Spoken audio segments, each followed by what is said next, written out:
కీర్తనల గ్రంథము 145వ కీర్తన 18వ వచనం. కీర్తనలు 145వ అధ్యాయము వచనము 18వ వచనం. తనకు మొరపెట్టు వారికి అందరికీ, తనకు నిజముగా మొరపెట్టు వారందరికీ యెహోవా సమీపంగా ఉన్నాడు. ప్రార్థన చేసుకున్నాం. సర్వశక్తి కృపా కనికరం కలిగిన నమ్మదగిన దేవా యేసయ్య, నీ పరిశుద్ధ నామానికి స్తోత్రములు చెల్లించుకుంటున్నాను ప్రభువా.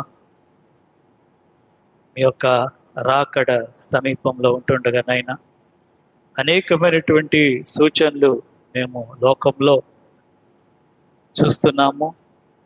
వాటినన్నిటినీ మేము మనస్కరించి మమ్మల్ని మేము సిద్ధపరచుకొని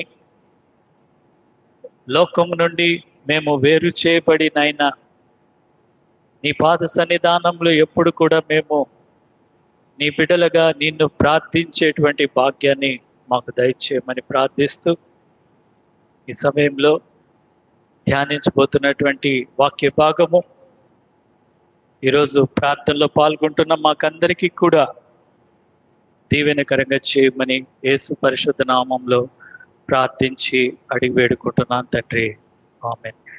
గత శుక్రవారము మనము, మీకు ఎవరికైనా గుర్తుందా, గత శుక్రవారం మనము ఏ యొక్క అంశాన్ని మనము జ్ఞాపకం చేసుకున్నాం, ఏ యొక్క దేని గురించి మనము గత శుక్రవారం రోజు మనము ధ్యానం చేసుకున్నాము. ఇరుకులో నుండి నేను యెహోవాకు మొరపెట్టిని.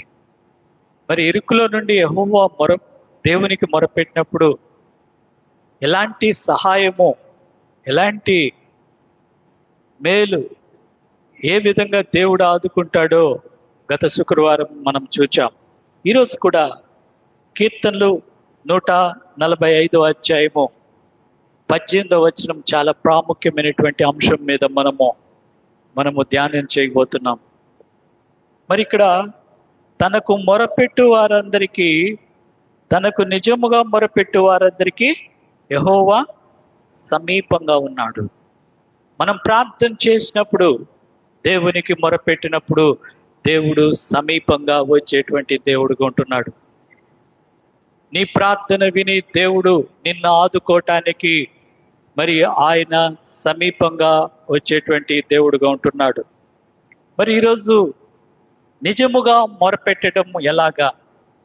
నిజముగా మొరపెట్టినప్పుడు దేవుడు సమీపంగా, మనకు సమీపంగా వచ్చేటువంటి దేవుడుగా ఉంటున్నాడు. నిజముగా మొరపెట్టుట అనేటువంటి ఈ యొక్క ధ్యానాంశం మీద మనము కొద్ది సమయము చూసినట్లయితే, నిజముగా మొరపెట్టినటువంటి పాత నిబంధనలో ఒకరిని నేను తెలియజేస్తాను, క్రొత్త నిబంధనలో ఒకరిని తెలియజేస్తాను. వారు నిజముగా మొరపెట్టినప్పుడు ఏం జరిగింది, నిజముగా ఎలా మొరపెట్టారు?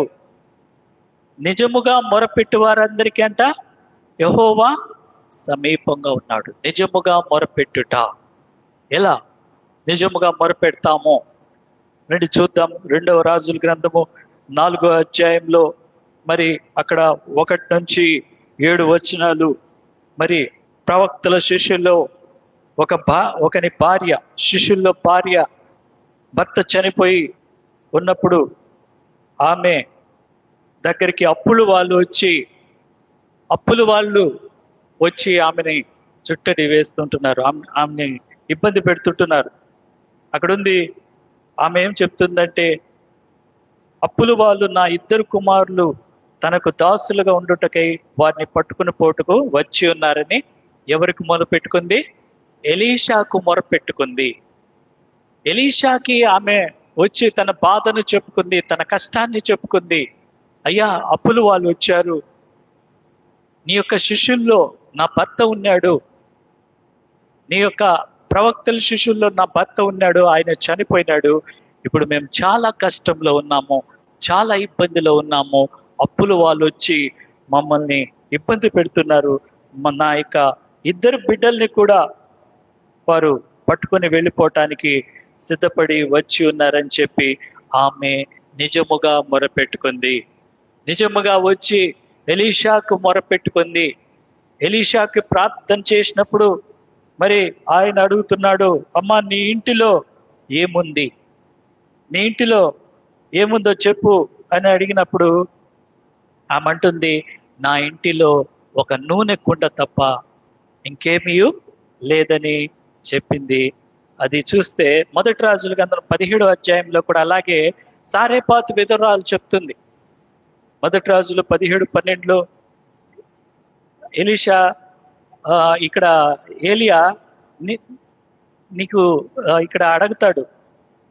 మొదటి రాజులు 17:12లో అమ్మ ఒక అప్పమ్మను తీసుకునిరా, దయచేసి నేను ఆకలిగా ఉన్నాను, ఒక అప్పాన్ని తీసుకునిరా అని చెప్పి అడిగినప్పుడు ఏలియా ఆమె అంటుంది, యెహోవా జీవం తోడు నా దగ్గర ఏం లేదు, తొట్టిలో కొంచెము పిండి బుడ్డిలో కొంచెం నూనె ఉన్నది కానీ అప్పం ఒక్కటైనాలో లేదు. ఏమి లేదయ్యా, కరువు తీవ్రంగా ఉంది, నీకు పెట్టడానికి నా దగ్గర ఏమీ లేదు, అప్పం ఒక్కటి కూడా లేదని చెప్పి అదే మాట ఇక్కడ మనము ఈ యొక్క వాక్య భాగంలో కూడా ఎలీషా అడుగుతున్నాడు, నీ ఇంటిలో ఏముందో దయచేసి నాకు చెప్పుము అంటే ఆమె ఏముంటుంది? అప్పుల ఇంట్లో మామూలుగా ఏముంటుంది? ఏముండదు. కొన్నిసార్లు వస్తువులు కూడా ఎత్తుకుని వెళ్ళిపోతారు అప్పులోళ్ళు.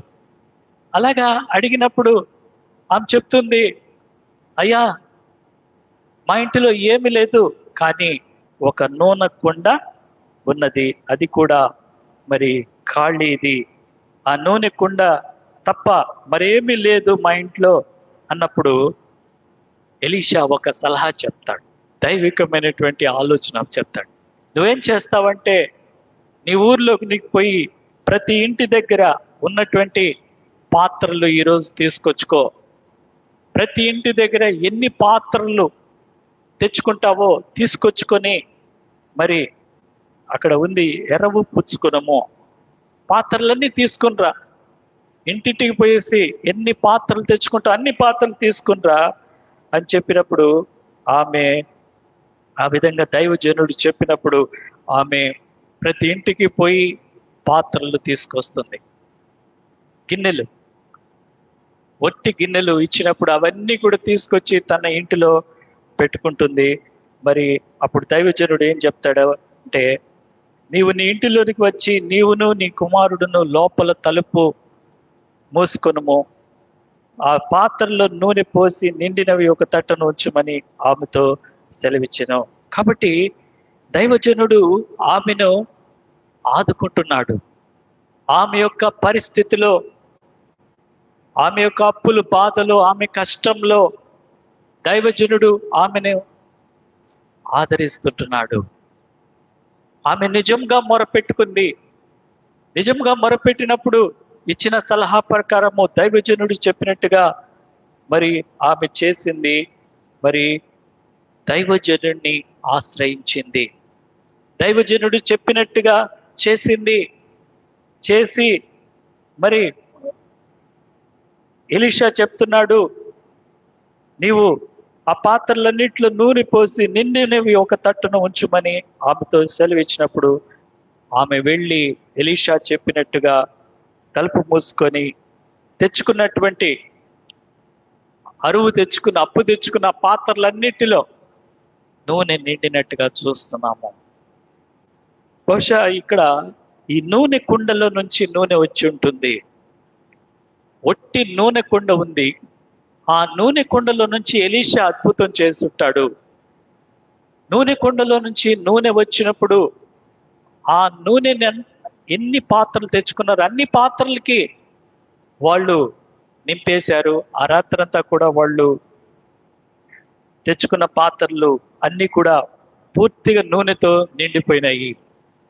నిండిపోయినప్పుడు ఆమె తిరిగి మళ్ళా దైవజనుడి దగ్గరికి వెళ్ళి ఆ సంగతి చెప్తుంది. అయ్యా నువ్వు చెప్పినట్టు చేశాను, నువ్వు చెప్పినట్టుగా పాత్రలన్నీ కూడా నూనెతో నిండిపోయినాయి అన్నప్పుడు ఇప్పుడు దైవజనుడు చెప్తున్నాడు, నీవు నూనెను అమ్మి 7వ వచనం 2 రాజులు 4వ అధ్యాయం 7వ వచనంలో ఆమె దైవజనుడైన అతని యొద్దకు వచ్చి సంగతి తెలియజేయగా అతడు, నీవు పోయి ఆ నూనె నమ్మి నీ అప్పు తీర్చి మిగిలిన దాంతో నీవును నీ పిల్లలను బ్రతుకుడని ఆమెతో చెప్పాను. బ్రతికించాడు.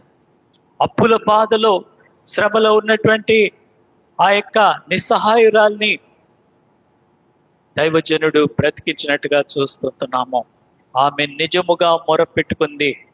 తన కష్టమంతా ప్రవక్త అయినటువంటి ఎలీషా దగ్గరికి వచ్చి చెప్పుకున్నప్పుడు ఎలీషా అద్భుత రీతిగా ఆ నూనెను, ఆ ఒట్టి నూనె కుండలో నుంచి నూనెను రప్పించి ప్రతి పాత్రలు నిండుగా నూనె నింపబడి, మరి ఎంత అప్పు ఉందో అంత అప్పు తీర్చే విధంగా ఆ నూనె నమ్మి ఆమె అప్పులన్నీ కూడా తీర్చేసినట్టుగా చూస్తున్నాము. ప్రభునందు ప్రేమైనటువంటి వార్లారా, దేవుని దగ్గర ఆలోచన ఉంది. ప్రతి సమస్యకు పరిష్కార మార్గం ఉంది. మన దేవుడు గొప్ప దేవుడు. మన దేవుడు ఆలోచనకర్త. మన దేవుడు ఆలోచన చూపించేటువంటి దేవుడుగా ఉంటున్నాడు. కీర్తనలో భక్తుడు అంటున్నాడు, నీ మీద దృష్టి ఉంచి నీకు ఆలోచన చెప్పేదను. మన దేవుడు ఆలోచన చెప్పేటువంటి దేవుడు. కష్టంలో, ఇబ్బందిలో దేవుడు నిన్ను నడిపిస్తాడు. దేవుని యొక్క ఆలోచన మనకు సరిపోతుంది. ప్రేమైనటువంటి వార్లారా, ఆ విధంగా ఎలీషా అద్భుతం చేసి ఆ యొక్క విధవరాల్ని ఆదుకున్నట్టుగా మనం చూస్తున్నాం. కీర్తనల గ్రంథము 130వ అధ్యాయము 1వ వచనంలో ఉంది. కీర్తనలు 131వ వచనంలో, యెహోవా, అగాధ స్థలంలో నుండి నేను నీకు మొరపెట్టుచున్నాను, ప్రభువా నా ప్రార్థన ఆలకించుము. చూడండి, అగాధ స్థలంలో నుండి అంటే నీ జీవితంలో ఉన్నటువంటి ప్రతి పరిస్థితి, అది కష్టం కావచ్చు, ఇబ్బంది కావచ్చు, అప్పులు కావచ్చు, ఆర్థిక సమస్యలు కావచ్చు, ఇంకేదైనా అనారోగ్య పరిస్థితి కావచ్చు, ఏ ఇబ్బంది అయినా సరే మన దేవుడు ఎలాంటి దేవుడు అంటే అగాధంలో నుండి మొరపెట్టినప్పుడు విశాల స్థలంలో మనకు ఉత్తరం ఇచ్చేటువంటి దేవుడుగా ఉంటున్నాడు. కీర్తనలు 23వ అధ్యాయంలో 4వ వచనంలో కూడా భక్తుడు అంటాడు, గాఢాంధకారపు లోయల్లో నేను సంచరించినను ఏ అపాయమునకు భయపడును, నీవు నాకు తోడై ఉంటావు, నీ దుడ్డుకర్ర నీ దండము నన్ను, నీ శ్రమలో దేవుడు నిన్ను ఆదరించేటువంటి దేవుడుగా ఉంటున్నాడు. మనం భయపడాల్సినటువంటి పని లేదు. ఆ రీతిగా భయపడినటువంటి క్రొత్త నిబంధనలో మార్కు సువార్త దగ్గరికి మనం వచ్చినట్లయితే భయపడిపోయినాడు అక్కడ ఒక మనిషి. ఆ మనిషి నిజముగా దేవునికి మొరపెట్టుకున్నాడు. ఆ పరిస్థితిలో జరగవలసినటువంటి ఒక భయంకరమైన పరిస్థితి ఆయన జీవితంలో జరిగిపోయింది. ఇప్పుడు నిజముగా మొరపెట్టినటువంటి అతని పరిస్థితి ఏ రీతిగా ఉందో మనము చూస్తాము. పాత నిబంధనలు ఇప్పుడు మనం ఎలీషాను గురించి చెప్పుకున్నాము. క్రొత్త నిబంధనలో మనము యాయీరు గురించి చెప్పుకుంటాం. మార్కు సువార్త 5వ అధ్యాయం 21వ వచనం నుంచి 24వ వచనం వరకు అక్కడ యాయీరు అనేటువంటి సమాజ మందిరపు అధికారి యేసు క్రీస్తు ప్రభు దగ్గరికి వచ్చి ఆయన్ని వేడుకుంటున్నాడు. ఆయన పాదముల మీద పడి ప్రాధేయపడుతుంటున్నాడు, అయ్యా, నాకు చిన్న కుమార్తె ఉంది, ఆమె చనిపోయే స్థితిలో ఉంది, బహు భయంకరమైన వ్యాధితో బాధపడుతుంది, దయచేసి నీవు వచ్చి ఆమె మీద నీ చేతులు ఉంచినట్లయితే ఆమె బాగుపడుతుందని చెప్పి మిగుల బ్రతిమాలుకొనెను. అక్కడ చూస్తున్నాము, మిగుల బ్రతిమాలుకున్నాడు, మిగులుగా వేడుకున్నాడు, బ్రతిమాలుకున్నాడు. నిజముగా మొరపెట్టుట అంటే ఇదే. ప్రేమైనటువంటి వార్లారా, ఈరోజు యాయీరు మనకొక మంచి ఉదాహరణగా ఉంటున్నాడు. నిజముగా మొరపెట్టాడు. నిజముగా మొరపెట్టు వారికి యెహోవా ఏంగా ఉంటాడంట? సమీపస్తుడు, దగ్గరగా వస్తాడు దేవుడు. యాయీరు ఇక్కడ నిజముగా మొరపెట్టి, అయ్యా నీవు వచ్చి నా బిడ్డ మీద నీ చేతులుంచయ్యా అని చెప్పి ఆయన్ని మిగుల బ్రతిమాలుకున్నప్పుడు అక్కడ ఉంది 24వ వచనంలో, మార్కు సువార్త 5వ అధ్యాయం 24వ వచనము, ఆయన అతనితో కూడా వెళ్ళాడు, మిగుల బ్రతిమాలుకున్నాడు, ఆయన పాదాలని పట్టుకున్నాడు. ఇదనమాట నిజముగా మొరపెట్టుట అంటే యాయిరు నిజముగా మొరపెట్టుకున్నాడు దేవుణ్ణి, ప్రాధేయపడ్డాడు, భంగపడ్డాడు, ప్రతిమాలుకున్నాడు. ప్రార్థన అంటే ఇది ఏదో ఊరికనే చేయడం కాదు. యాయిరు వలె మనము నిజముగా మొరపెట్టినప్పుడు, యాయిరు వలె బ్రతిమాలుకున్నప్పుడు దేవుడు మన ప్రార్థన ఆలకించేటువంటి దేవుడుగా ఉంటున్నాడు. ప్రియమైనటువంటి వారులారా, అప్పుడు ఏమైపోయిందంటే 35వ వచనం నుంచి వారు వస్తూ ఉన్నప్పుడు కొంతమంది యాయిరు ఇంటికి వచ్చి, యాయిరు ఇంటి నుంచి వచ్చి ఏం చెప్తున్నారంటే యాయిరుకి, యాయిరు నీ కుమార్తె చనిపోయినది, నీ కుమార్తె ఇంకా లేదు, ఇంకా నువ్వెందుకు బోధకుడిని శ్రమ పెడతావు, నువ్వు వచ్చేసి నువ్వు ఇంకా బోధకుడిని ఎందుకు ప్రాధేయపడుతున్నావు, బ్రతిమాలుకోవద్దు. అయితే మరి అక్కడ మనం 36వ వచనంలో చూస్తున్నాము, భయపడిపోయినాడు. యాయిరు కుమార్తె చనిపోయింది అని చెప్పినప్పుడు, ఇంటి నుంచి వచ్చిన సమాచారం విన్నప్పుడు ఎంతో భయపడిపోయినాడు. అయితే యేసయ్య ధైర్యపరిచే దేవుడు. మనల్ని ఆయన ప్రతి పరిస్థితిలో కూడా అధైర్యపడినప్పుడు, ప్రతి కష్టంలో, ఇబ్బందిలో మనల్ని ఆయన ధైర్యపరిచేటువంటి దేవుడుగా ఉంటున్నాడు. మన దేవుడు మన పక్షంగా ఉంటాడు. వాక్యంలో ఉంది, దేవుడు మన పక్షమున ఉండగా మనకు విరోధి ఎవరు? దావీదు జీవితంలో ఎప్పుడు సౌలు దావీదుకు వ్యతిరేకంగానే ఉన్నాడు.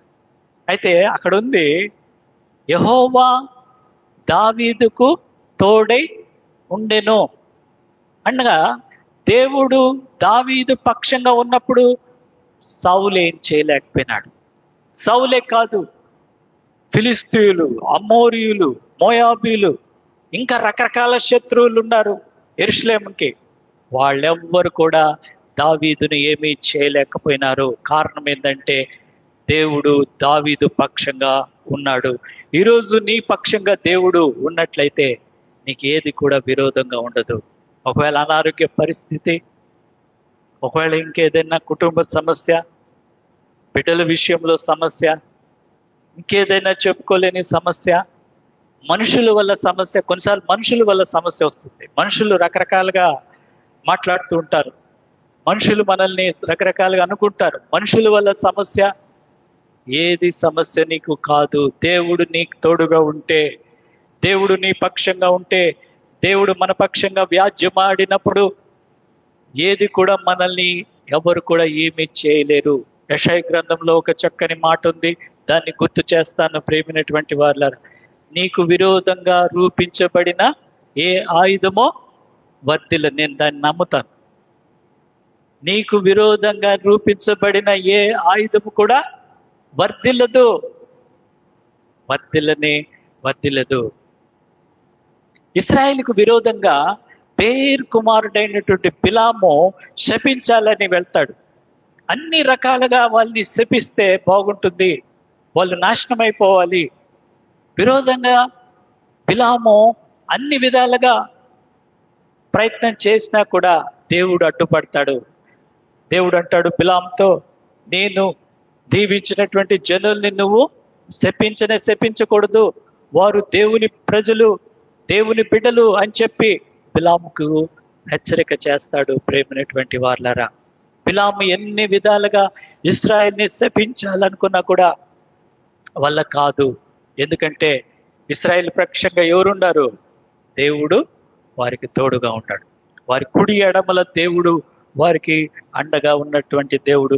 ఈరోజు నీ జీవితంలో కూడా దేవుడు తోడుగా ఉండేటువంటి దేవుడుగా ఉంటున్నాడు, అండగా ఉండేటువంటి మన దేవుడు. మనకు అండగా ఉంటే మనుషులు ఏం చేయలేరు, మనుషుల్ని దరిదాపులు కూడా రానిరు, మనుషులందరినీ దేవుడు మరి పంపించేస్తాడు. కాబట్టి ఇక్కడ యాయిరు కుమార్తె చనిపోయినప్పుడు యేసు ప్రభు యాయిర్ని చూచి ఒక మాట అంటున్నాడు, భయపడకుము, నమ్మిక ఉంచుమని సమాజ మందిరపు అధికారితో చెప్పి భద్రంగా యాయిర్ని ఇంటికి తీసుకుపోయినప్పుడు, మరి ఆ అమ్మాయి చనిపోయినటువంటి యాయిరు కుమార్తె దగ్గరికి పోయినప్పుడు అక్కడ ఏం జరుగుతుందంటే, అందరూ కూడా మామూలుగా మనకు తెలుసు, మన సాంప్రదాయం కూడా చనిపోయినప్పుడు ఎక్కువ ఏడుపులు ఉంటాయి, రోదన వేదన ఉంటుంది. అక్కడ కూడా అదే విధంగా ఉంది. అక్కడ చూస్తే మార్క్స్ వార్త 5:38 చూద్దాం. సమాజ మందిరపు అధికారి ఇంటికి వచ్చి వారు గొల్లుగా నుండి చాలా ఏడ్చుచున్నారు. అమ్మాయి చనిపోయినప్పుడు చాలా ఏడుస్తున్నారు, బంధువులు ఏడుస్తున్నారు. వచ్చినటువంటి వారు ప్రతి ఒక్కరు కూడా, అయ్యో యాయిరు కుమార్తె చిన్న వయసులోనే చనిపోయింది, బిడ్డ చిన్న వయసులోనే, ఇంత చిన్న వయసులోనే చనిపోయిందని చెప్పి అందరూ కూడా ఏడుస్తుంటే యేసయ్య ఒక మాట అంటున్నాడు, మీరేలా గొల్లు చేసి ఏడ్చుచున్నారు? ఈ చిన్నది నిద్రించుచున్నదే కానీ చనిపోలేదని వారితో చెప్పాడు. యేసు ప్రభు దృష్టిలో మరణం ఎట్టగా ఉంది? ఒక నిద్రగా ఉంది. ప్రేమైనటువంటి వారులారా, అమ్మాయి చనిపోలేదని చెప్పి ప్రభు అంటున్నాడు, ఆమె నిద్రిస్తుంది, మీరు ఎందుకు ఏడుస్తారు అనవసరంగా, ఎందుకు ఇంత గొల్లు చేస్తున్నారు అని చెప్పి యేసయ్య అన్నప్పుడు వారందరూ కూడా ఆయన ఏం చేశారు? అపహసించినట్టుగా చూస్తున్నాం. చనిపోయింది కదా, నువ్వేమో నిద్ర అంటున్నావు, అమ్మాయి చనిపోయింది అని చెప్పి వారందరూ ఆయన్ని అపహాస్యం చేశారు, హేళన చేశారు. యేసయ్యని అందరూ నమ్మలేదు. ఆ కాలంలో కూడా కొంతమంది మాత్రమే యేసయ్యని విశ్వసించారు, కానీ అందరూ విశ్వసించలేదు. మనలాగా కొద్ది మంది మాత్రమే యేసయ్యని విశ్వసించారు.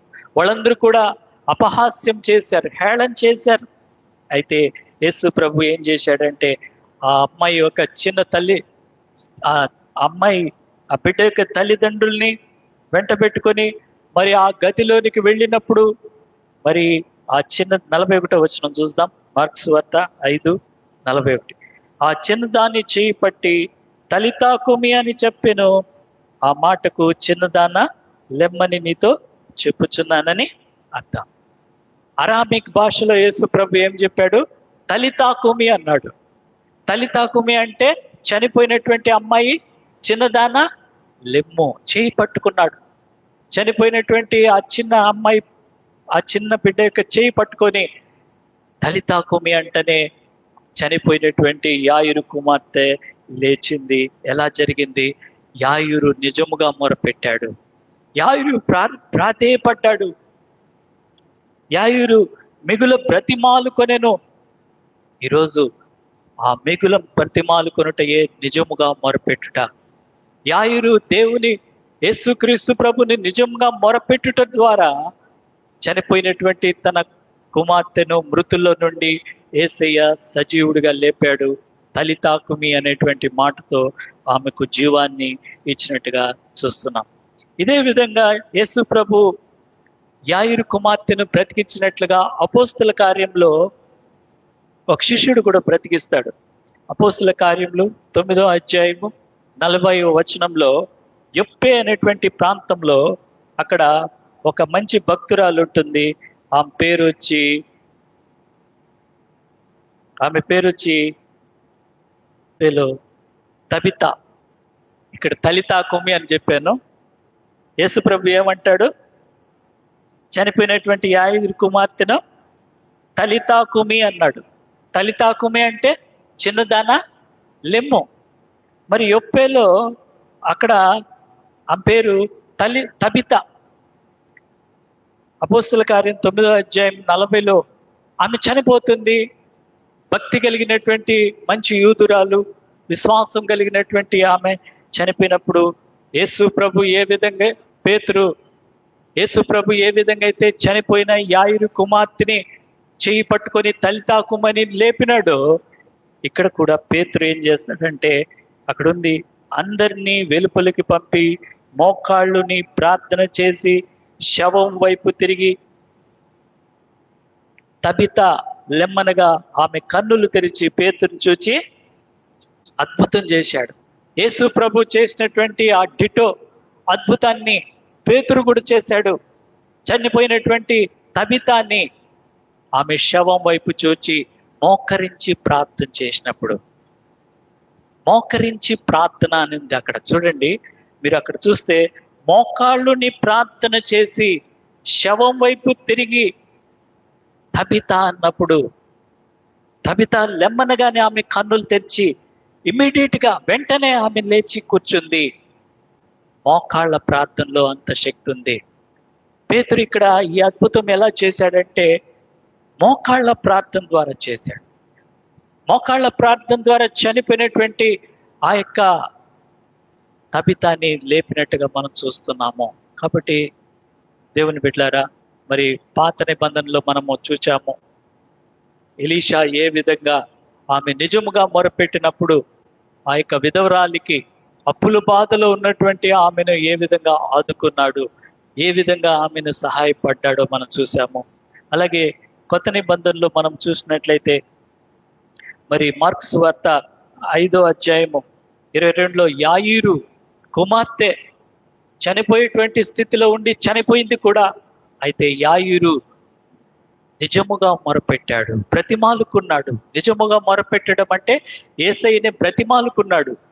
బ్రతిమాలుకున్నప్పుడు మరి ఆమె కూడా చనిపోయినటువంటి ఆ యొక్క చిన్నదాన్ని యేసయ్య లేపినట్టుగా మనం చూస్తున్నాం. కాబట్టి మన అంశము నిజముగా మొరపెట్టినప్పుడు దేవుడు మనకు సహాయం చేసేటువంటి దేవుడుగా ఉంటున్నాడు. మరొకసారి చూద్దాం కీర్తనలు 145వ అధ్యాయము 18వ వచనంలో అక్కడ ఏముంది? తనకు మొరపెట్టు వారందరికీ, తనకు నిజముగా మొరపెట్టు వారందరికీ యెహోవా సమీపంగా ఉన్నాడు. ఈరోజు ఎలీషాని ఆమె నిజంగా మొరపెట్టింది, అలాగే యాయీరు నిజంగా మొరపెట్టాడు. మరి పేతురు మోకరించి ప్రార్థన చేసి దేవునికి నిజముగా మొరపెట్టినప్పుడు చనిపోయిన వాళ్ళు బ్రతికినట్టుగా మనం చూస్తున్నాము. ఈరోజు మన సమస్యల్లో, మన కష్టంలో మన దేవుడు మనకు బలమైనటువంటి దుర్గంగా ఉంటున్నాడు. మన దేవుడు మనల్ని ఆదరించి ఆదుకునేటువంటి దేవుడుగా ఉంటున్నాడు. అయితే మనము ఎలా మొరపెట్టాలంటే మామూలుగా కాదు, నిజముగా మొరపెట్టినప్పుడు. యాయీరు వెళ్ళి నిజముగా మొరపెట్టినప్పుడు మన దేవుడు కూడా మనకు సహాయం చేస్తాడు. ఆయన ఎల్లప్పుడూ కూడా తనకు మొరపెట్టేటువంటి వారికి సమీపంగా వచ్చేటువంటి దేవుడుగా ఉంటున్నాడు. కాబట్టి ఈ వాక్యం ద్వారా మనం కూడా దేవునికి నిజముగా ప్రార్థన చేసినప్పుడు, నిజముగా మొరపెట్టినప్పుడు దేవుడు మన ప్రార్థన ఆలకించుటకు పరిశుద్ధాత్మ దేవుడు మనకు తన దివ్య సహాయమును నడిపింపును మనకు దయచేయను గాక.